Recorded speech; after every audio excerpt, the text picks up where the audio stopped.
Alexa, stop. All right, we're on TV. Like it. Yeah. Okay, cool. You've been on TV before? Yeah. Okay. Yeah. What'd you do? Interviews, you know what I'm saying?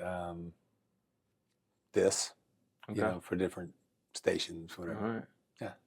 All right, you ready? Yeah. All right, everybody. I'm sitting here with Kit Cummings today. We met him through a mutual person, but just such a blessing to know you already and hear some of the things you're doing. You have such a powerful testimony, and Lord's using it in a big way. And I appreciate you coming on today. Yeah. And I don't want to waste any time. I just want to jump right into you sharing your story. Yeah. Well, I'm thrilled. I appreciate you.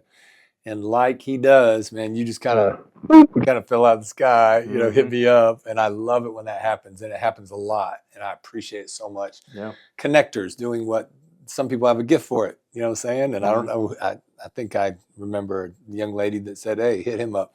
Usually it's if you need a knucklehead. Somebody goes, I know a knucklehead. That's right. I know a guy. We're all knuckleheads. But he's trying to help some knuckleheads. So that's right. Anyway, I'm grateful to her for introducing us. When we sat down first time over here, mad respect just to see what you're doing and why you're doing it. Yeah. And super impressed. So when you asked me to be on the podcast, I'm like, say when.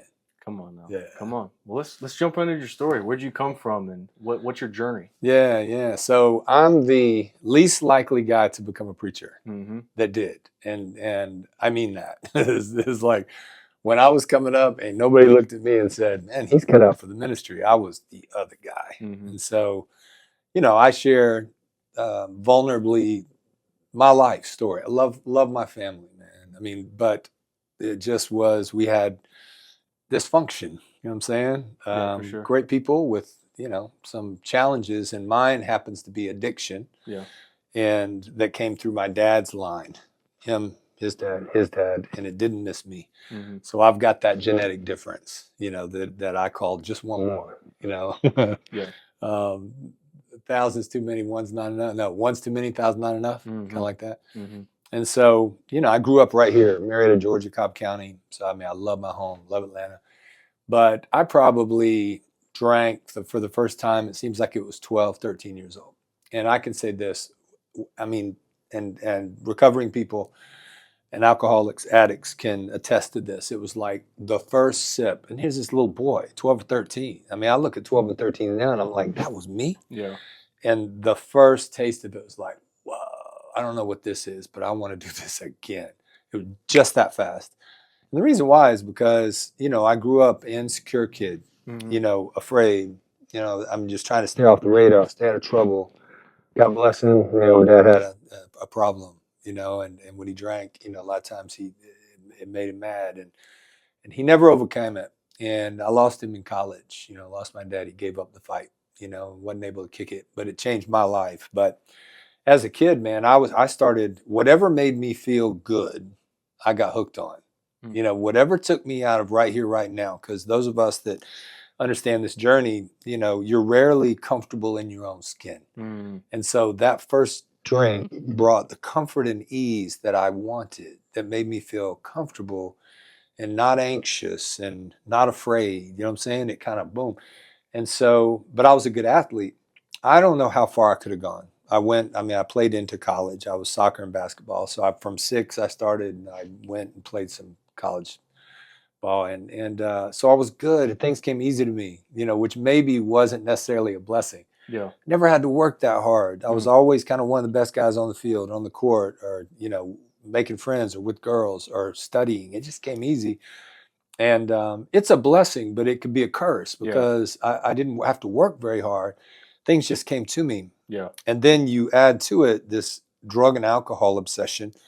By the time, I was an accomplished drinker and tried just about everything by the time I got to college. And but I was keeping the wheels on because I was a good athlete. And a lot of times if you're a good athlete and you're a good student and you stay out of trouble, then you get a pass a lot of times. And I got a lot of passes. And that became my again, a gift for a time in my life. It became a curse because I could talk my way out of any situation. Charming, manipulative. Everybody loved me. You know what I'm saying? And so I could, whether it be with an officer or a teacher, a coach, a principal, a parent, I could get my way out of it. And so now I believe that God was covering me and keeping me from messing up too bad, because I had a destiny that I was supposed to get to. But I mean, I can't tell you how many times that I've been in life-threatening situations and it just didn't happen to me.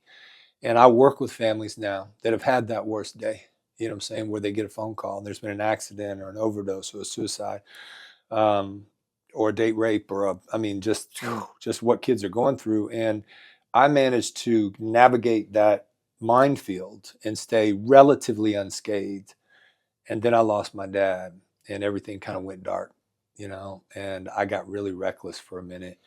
And I was really, although you can say all day long, man, I'm not going to be like my old man, genetically and also nature, nurture, whatever it is, I was headed down that path. Yeah. Because now I got to the point I ain't playing sports anymore. I'm out of college, and I went to my first AA meeting when I was 20. Now think about that. When you know you're an alcoholic at 20, but I wasn't done yet. And I'd take a little stab at recovery here and there. And anyway, got out of college, got into the music business, which wasn't really for me, but I was kind of in this rock and roll business as a promoter, which gave access to more alcohol and drugs. Yeah. And it was just out of control. And then I decided I want to get sober at 25. I'm going to try again. And so I go back, I go to an AA meeting, pick up another chip, I get on my ride. I'm about 2 months into it. And I feel like what it was I was ready, and kind of like the proverb, when the student is ready, the teacher appears. And that was me. I was hungry.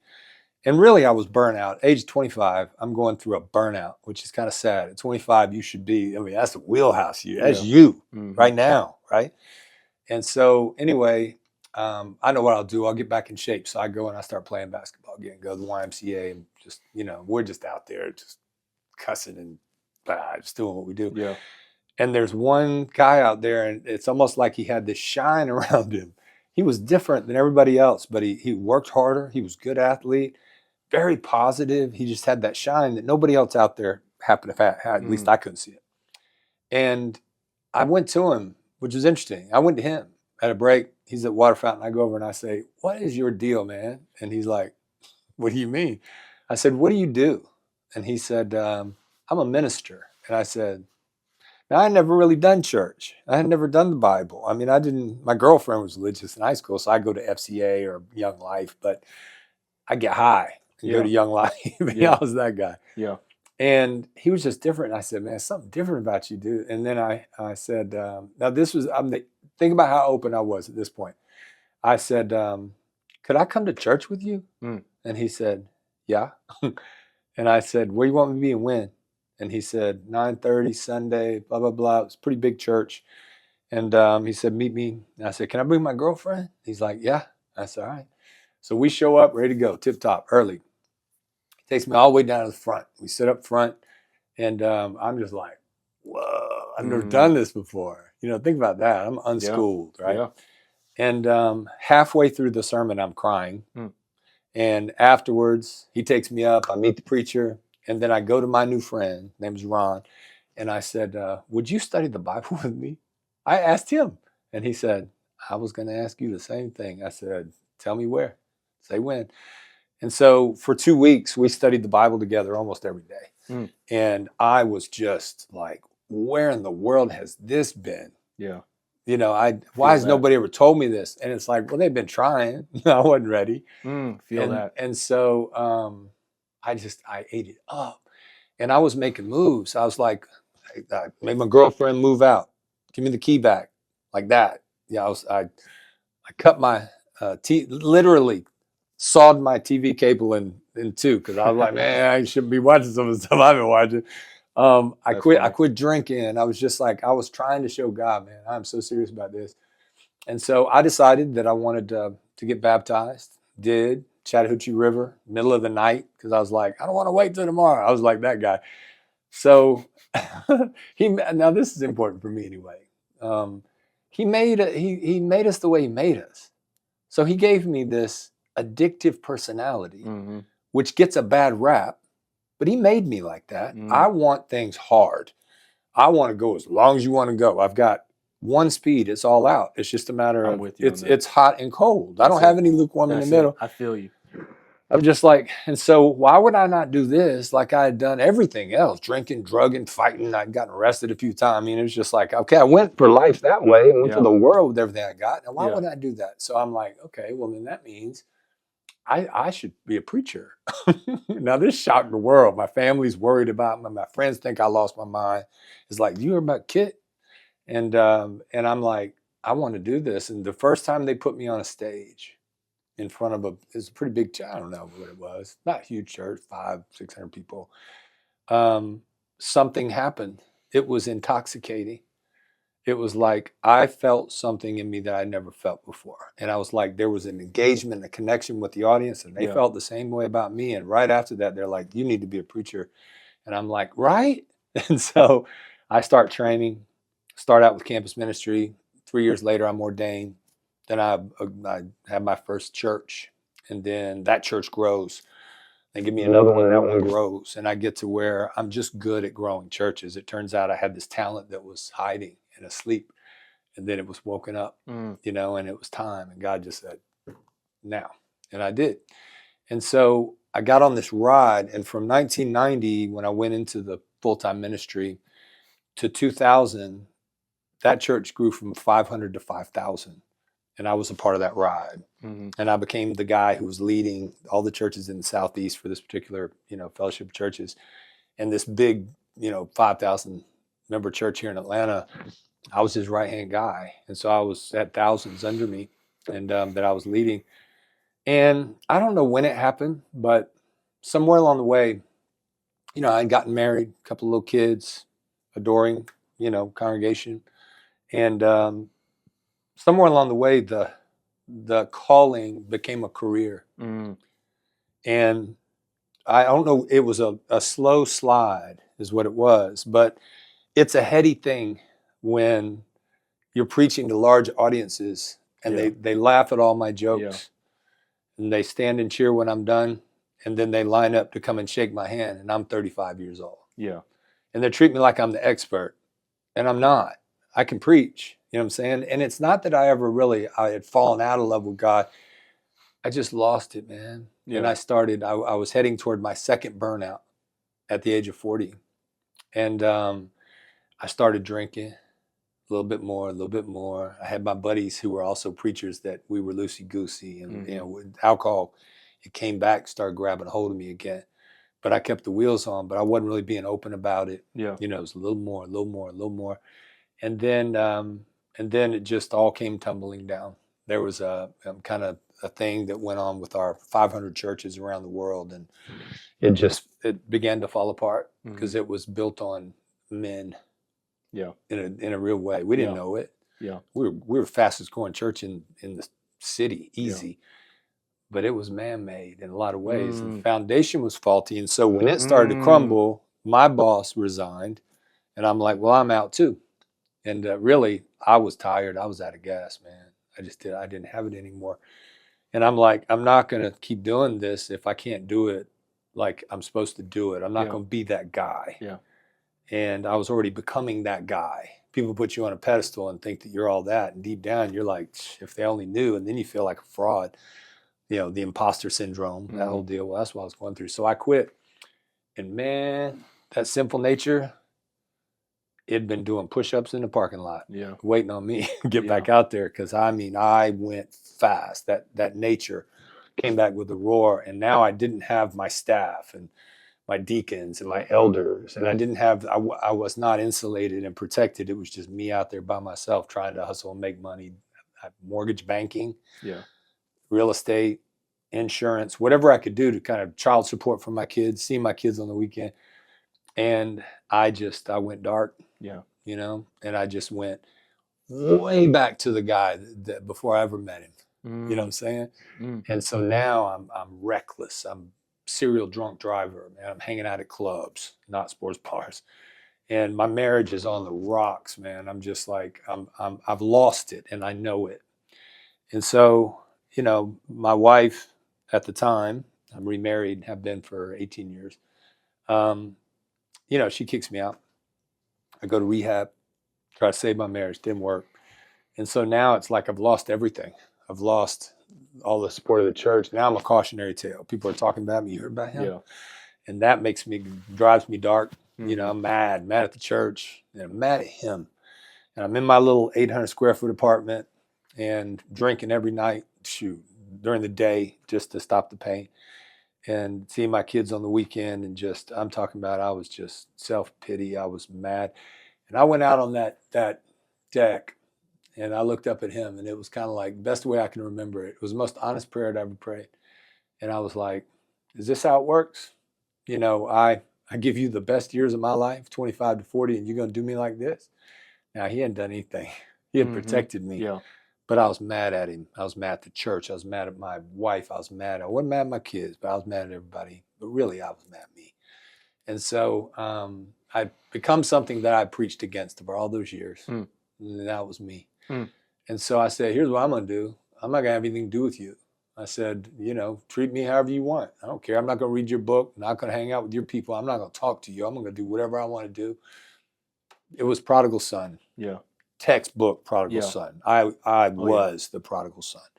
I thought I was a prodigal son when he found me at the age of 25, but I wasn't. Shoot.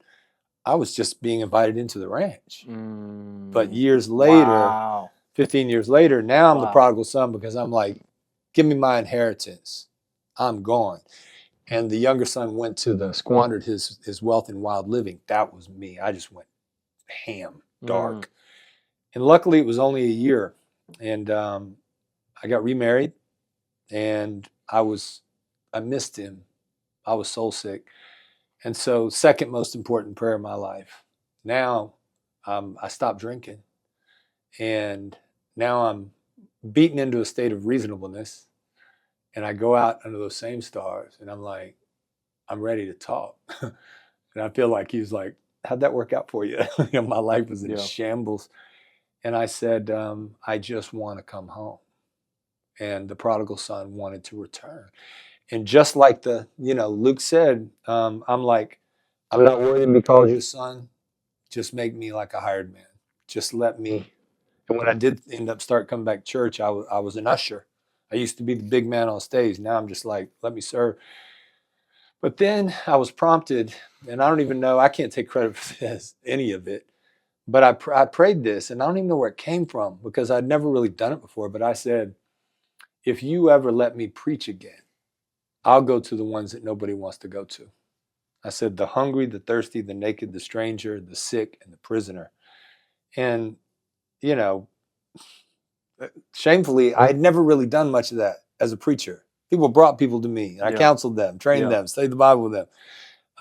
But the least of these, the harassed and helpless, the ones that Jesus loved, he was the least of these, right? Born in the wrong town, poor, uneducated, homeless, capital punishment, executed. He's the least of these. He was hungry, thirsty, naked, stranger, sick. He's a prisoner. So he said, whatever you do for them, you do for me. And I decided to take that literally. So that means, how about if I go preach to them? And I felt like he said, that's what I want you to do. And so I went to the homeless shelter downtown, Land of Mission. And I begged my way in. They said no, kept coming back. They said no, I kept coming back. And they said, okay, you can have the chapel after church on Wednesday nights, but all the brothers are crashed. But if you want it, you can have it.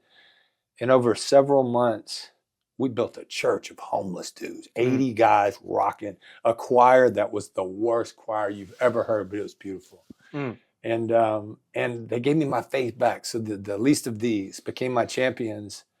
And then he brought a kid into my life who I had mentored, for a couple of years when he was 12, 13, when I was leading a big church in Gwinnett. And then I moved off to go lead a church in Athens, and I lost him, and he went into the school system. And 10 years later, he's arrested and charged with murder because he's become a gang leader.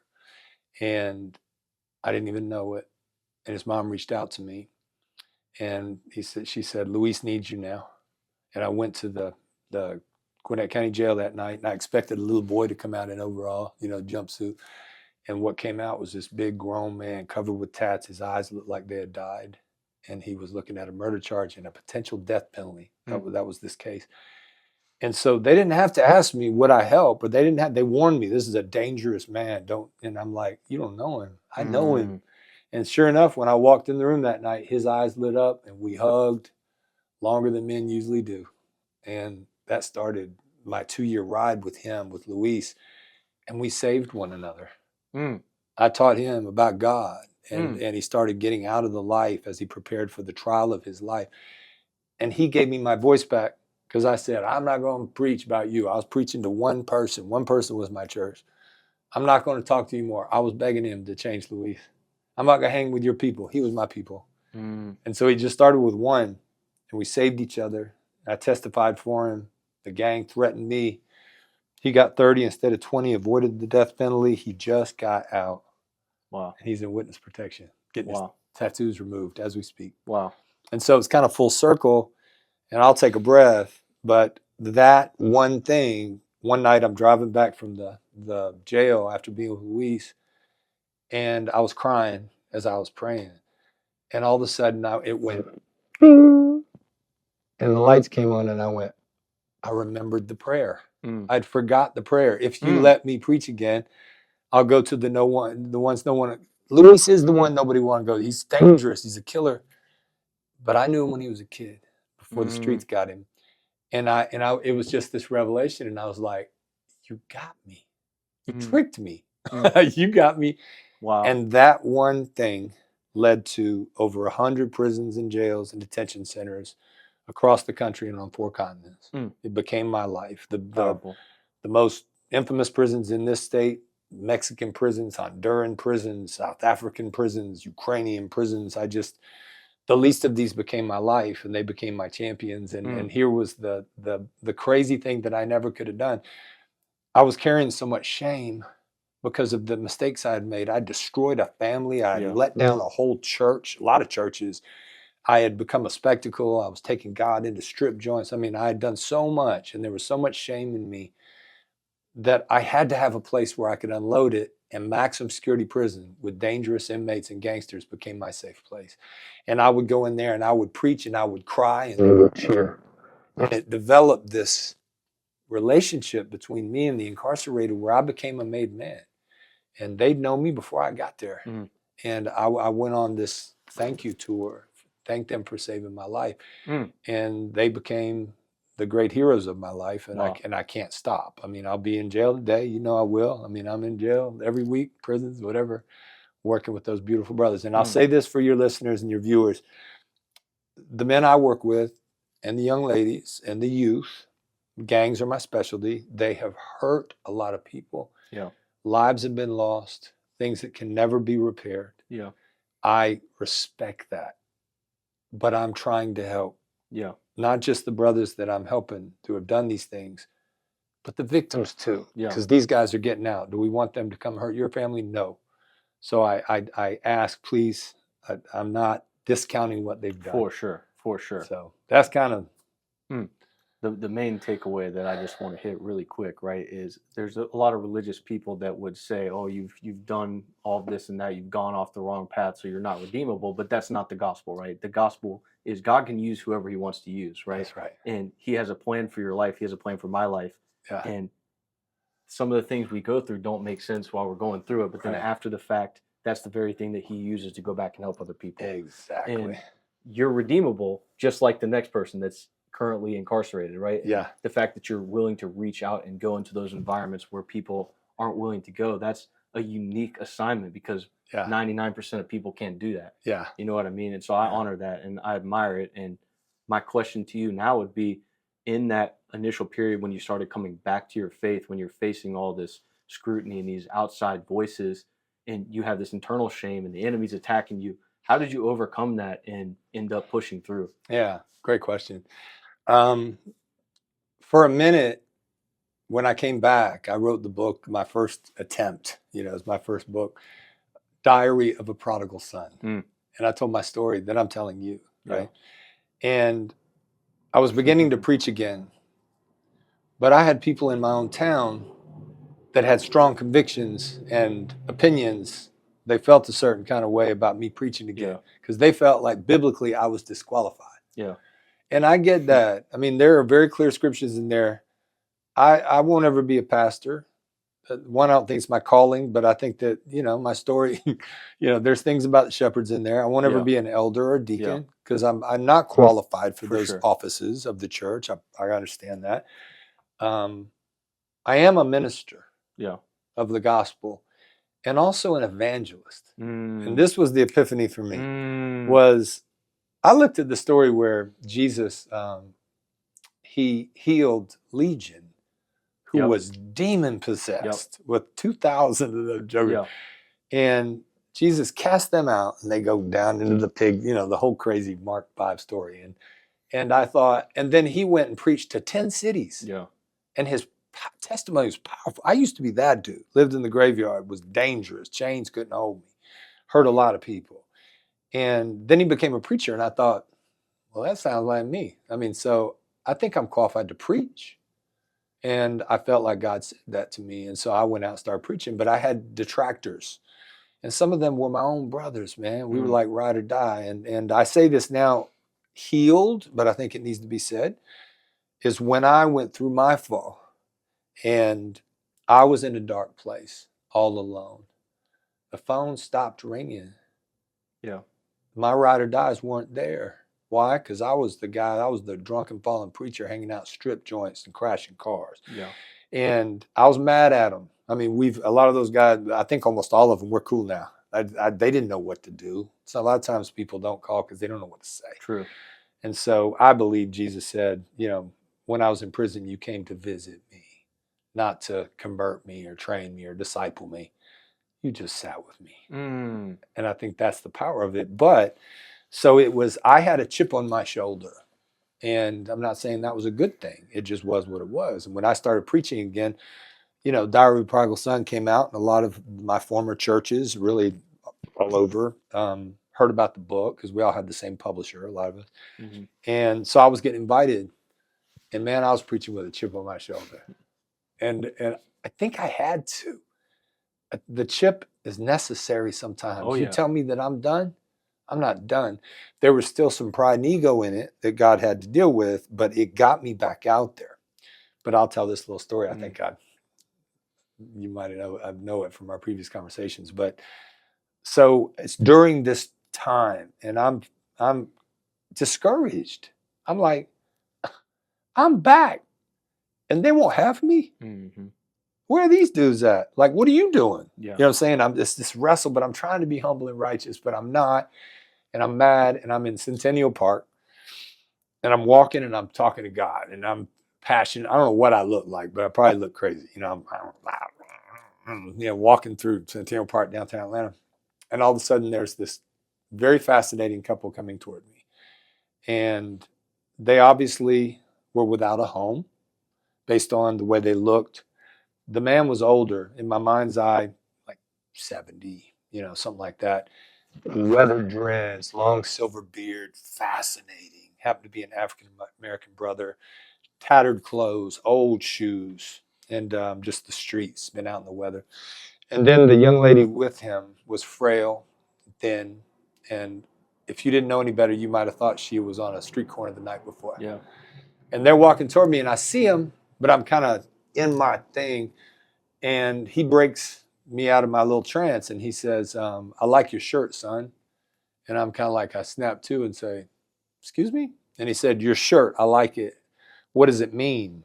And I said, I was wearing this shirt from the King Center in Memphis, and it said eracism, like erase racism. So I said, it's eracism, get it? And he goes, I like it. I said, thank you, man. And so I reach out my hand, and I say, I'm Kit. And he reaches out his big leather hand, and he squeezes mine. He says, Abraham. And I went, Abraham. And I'm messing with him. I always try to use humor to kind of break the. Yeah. And he just looked at me, and I said, nice to meet you, Abraham. And I said, and who's your lady friend? And he said, Sarah. And I said, shut up, Abraham. I'm not Sarah. Abraham, Sarah, Bible. And they're both looking at me. And I said, nice to meet you, Miss Sarah. And then I'm ready to go on my way. And as I'm about to leave, he stops me. And he says, I have something to tell you, son. And I said, what? And he said, and I quote, those who oppose you are merely afraid do not stop preaching about what you have seen and heard. And I'm like, yeah, I'm speechless. And I'm just like, and then Sarah, she puts up her hand and she's about to address me, and he keeps his eyes on me. He reaches over, puts her hand down and said, he heard me. Wouldn't let her speak. Mm. And I said, were you sent here to tell me that? And he said, yes, sir, I was. Mm. And as quickly as they had come, they left. And I'm standing like, as I was praying, he sent an answer during the prayer that I couldn't miss because I'm a knucklehead. Mm. And so I felt I'd like to say I wouldn't have quit, but I think he wanted to make sure that I didn't, because I had unfinished business. So I'm trying to pay back. I mean, to be quite honest, I'm making living amends for a lot of the things I've done in my life. That's so good. But you're having such an impact, and I want to kind of go into some of the things that you're doing currently, because it's one thing to hear the story and, oh, you were doing good, then you fell off, and then you got back on, whatever. But when you really hear about the impact that you're having in the people that you're helping, that's what will open the perspective, because it's one thing, again, to talk about it, it's one thing to do something about it. Okay. So talk a little bit about the projects that you're working on and things you're doing. Yeah. Somewhere along the way, I think it was in Kansas. I was doing a prison in Kansas, and it was going really well. I developed a program that brings rival prison gangs together 40 days at a time and teaches them character, leadership, conflict resolution. And I figured out a way to help them make a pact that allowed them to stand down without backing down, because you can't do that in a prison. You can't do it. And it went through the leaders made pacts, and so they knew they weren't weak, but it's like 40 days, no violence. Yeah. And it caught on, and I started going from one prison to another. So we're rolling in that thing. And then all of a sudden, in this little town, Ellsworth, Kansas, just a bunch of cowboys and farmers, the word got out about what was going on in the prison, because in small towns, the prison is the biggest employer in town. 300 people working in the prison. It's a small town. Yeah. And so word spreads from the prison, and they're like, we heard about this thing called 40 Days of Peace. And they asked me to go to a school. And I went to the school, and I launched a little version of it in a middle school. I didn't know what I was doing. And then it happened again in Muskegon, Michigan, and then it became kind of like a model. I'd started in a prison, then I'd go to local school, and I'd tell them what was going on in the prison. Then I'd go back to the prison and say, do not let these kids down. Yeah. They're following your example. Yeah. I go back to the kids and say, do not let them down. They're putting their lives on the line for you. And it became this role model thing that I challenged them to be role models, and that woke up the father in them. So good. The big brother, the uncle. And so that kind of became my thing. But then in Ohio, I was invited to come in and do a juvenile detention facility. And this was youth gangs. And I hadn't done it. I hadn't done a DJJ, youth facility before. And this was, I don't know, 2013, I think, something like that. And it rocked. And these young ones grabbed hold of it. And I'm like, young 16-year-old gang member is willing to do this? It's harder, but it's possible. And so then I created a whole thing around that for them, and it was called Protect the Dream. And so I started teaching, and that's where I was today. So I'm in schools, juvenile courts, juvenile detention, and we partner with churches and law enforcement. It's all about helping kids stay in school, off streets, out of gangs, out of jail, and develop a dream. Like, we haven't taught kids how to dream. I don't know if we assume it's natural and they'll figure it out, but they're not learning how to dream. They don't know how to imagine it, design it, construct it, and then protect it. And you were telling me about the wristband, protect the dream, right? And I've got it right there. I mean, my whole canvas is messages, but protect the dream reminds me, don't do what you did that other time, bro. Your dream, you just crushed your dream because of these stupid things that don't last. Little things that just make you feel better. I told you I get hooked on whatever makes me feel good. And so I launched that with student athletes in high schools. And it's a 40-day project to help them learn its character and leadership and how to be positive role models for their student body, because they have the most followers, the football, the basketball, the cheerleaders, whatever.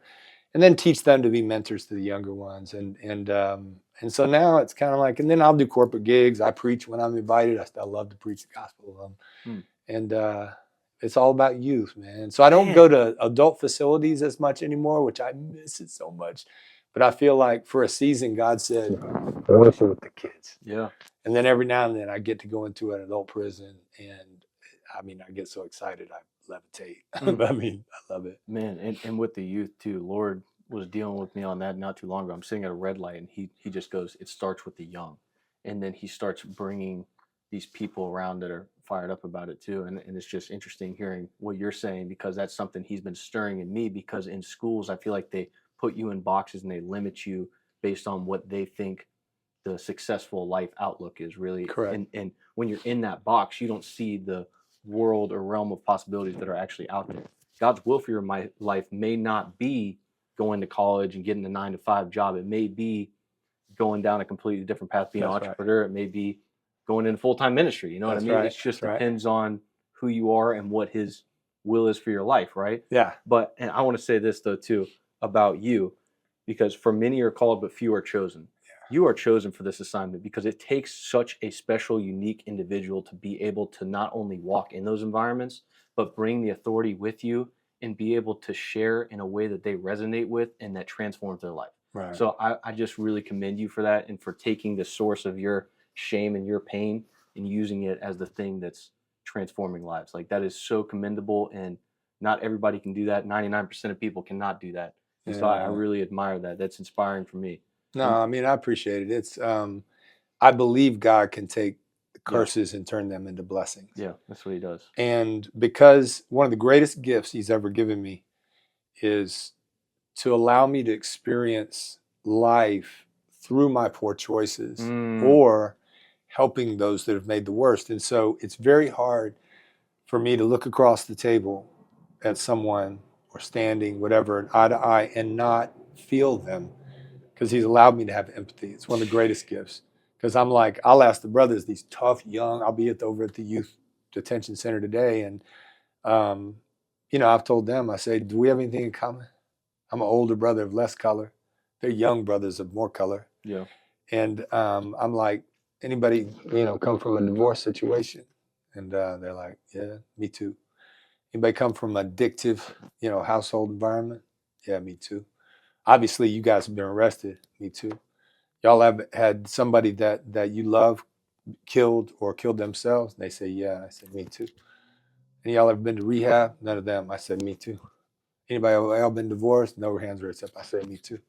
Any y'all, this is sacred, have any abuse when you were a kid? And they raise their hands, and I say, me too. And I could keep going. I mean, it's just like, now most would say, dude, that's a cursed dude. He done all that. Divorce, bankruptcy, you know, arrested, crashing car. I mean, he went through all that and all the mental challenges that come with that. Yeah. I feel that too. Yeah. Addiction, mental illness, mental illness, addiction. And so I wouldn't be me without my addictive nature, which now has become a superpower. Yeah. Because I want things hard. I want them. I'll chase them. I'll do whatever it takes to get them. If you do that for the God stuff, it's a talent, it's a gift, right? Now. And then the mental health challenges have made me much deeper as a person. I've gone deep into the depths, and I get as high as a kite, you know what I'm saying? And I've experienced both of those situations. And the two fundamental scriptures, I think, that illustrate this, that blew my mind when they went bing and they came alive, was Psalm 139, where basically the psalmist says, you know, I went to the heavens and you were there. I went to the depths of the sea and you were there. Basically, I tried to outrun you. You were faster. I backslid. You were behind me. You know, I tried to take me out. You wouldn't let me. And then he said, because I am fearfully and wonderfully made, you knit me together in the mother's womb and saw all of my days before one came to be. And I was like, if that's true, he made my brain this way. The way that I, you know, you can call it addiction or you can call it passion. You know what I'm saying? You call it depression or you call it depth. You can call it mania or you can call that enthusiasm. You know, whatever it was. Like, he made me like that, so I'm going to quit blaming him for the way he made me, right? And then I combine that with 2 Corinthians 12, where Paul said, to keep me from becoming conceited because of these surpassingly great revelations, God had let him see things. He said, there was given a thorn in my flesh, a messenger of Satan to torment me And 3 times I pleaded with the Lord to take it away.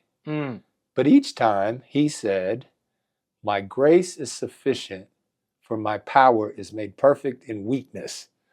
And he said, Paul goes, therefore, I delight in my weaknesses and I boast in my hardships, my difficulties, my struggles, because when I'm weak, then you are strong. And I went, whoa, you made me exactly the way you wanted, flaws and all. You gave me a thorn to keep me humble and to keep me weak. And if I stay, that means, this was a mind blow for me. That means the thorn is valuable, very blessing. I don't want to give it away. Yeah. If you tried to take my addiction, my addictive nature away, I would not let you. If you tried to give me a normal brain, whatever the heck that is, I wouldn't want it because you take away me. So I embraced how he made me, and then that helps me understand grace because we're weak. You know what I'm saying? What's some advice you give to young people as far as discovering who they are and their unique gifts and what they're called to do? Yeah. So I tell them that what I believe is when a soul comes into the world wrapped in flesh, little baby body, little baby unformed brain, that there's this golden ball of light that we call a soul, and that is your true self. But as you grow, this thing called an ego is going to develop, and it's there to protect you when you're young. I'm not you, you're not me, this is mine, that's yours. It's like a protective thing, but then it goes out of control. We reach adulthood if we're not careful. And the soul, who we really are, gets covered up by the ego of how I want you to think I am, who I am. And then if we identify with it, I'm the millionaire, I'm the athlete, I'm the celebrity, I'm the bully, I'm the drug dealer, I'm the gangster. It's like ego, right? So I tell them, man, the whole game in life is to get back to that soul light, and that every one of you possess the soul. We know this. Whatever you believe happens next, that's on you. I mean, I'll help you if you want, but you got to figure that out. Who is this creator? And is there something after? And if so, who am I? Yeah. The soul is the answer, and every soul has a unique gift attached to it. And so passion hides in that unique gift. So the game is the sooner you can find out what your gift is as a young man, a young woman, you can ignite passion, and then you can create a dream and you can change it. I mean, it's like, it can be different tomorrow. I don't care. You want to go in the Peace Corps? Do you want to start your own business? That's it. Do you want to become a realtor? Do you want to get a D1 scholarship? What you want to do? How far you want to go? Set you on a path. Big dream attached to your gift, and then that gift opens up the soul, and then all of a sudden the ego begins to fall away. And I mean, it's that kind of thing. That's so true. That I wish somebody would have taught me these things when I was 17. Man, I unconsciously went through that over the last several years. Right. So it's kind of funny how you're talking. And Lord has been dealing with ego, because that's the biggest thing that can prevent him from doing what he's trying to do, is when we start thinking it's in our own power and we're doing all this and that, we start taking our identity in that versus our identity being in Christ as a son of God. Right. And that's where I root back to. And it's everything I do is an overflow of prayer and my intimate time with God when he reveals to me what he thinks about me and what his plans are for my life, right? And he reveals what needs to be known at the time it needs to be known. But it's being intentional, seeking that, and asking him, who am I? Who do you see me as? Because it's not in the things we do. Because I could, I'm business, this and that. It's not, that's things we do. That's not who we are. That's right. That's right. That's powerful for sure. It's about identity and knowing. That's exactly knowing you're a child of God. Yeah. That's fire. Good stuff. Yeah. So what are some other practical pieces of advice you give people in life in general to prevent them from making some mistakes? Yeah, I think that, and I believe that I've never asked you this, but I know it just from overflow of your heart. Yeah. The mouth speaks. But you seem to me as a young man who invests in yourself. Mm-hmm. Absolutely. Self-development, self-discovery, self-awareness. I mean, you are feeding your mind. Absolutely. And I think that the brain, is this fascinating organ, the most sophisticated technology that we know of in the universe. And the brain is not us any more than I'm my liver. I mean, no, you could replace my liver, my heart. I mean, I'm not my brain. I'm not my liver. I mean, but the brain spends all day trying to convince me that I am him. You know what I'm saying? And he's supposed to submit to me, take captive every thought, make it obedient, right? Be made new in the attitude of your mind. So, I mean, it's like the brain for the young person, or shoot, the 50-year-old that's listening to this, whatever, has been wired by what we touch, taste, think, smell, feel, who we interact with, all the content that we consume in a given day, from TikTok, Facebook, to Fox News, to CNN, to your best friend, to your spouse. It's just like the brain is rewiring itself. It's neuroplastic every day with new ideas and new connections and habits, right? So all of a sudden we're like, I want to change my life.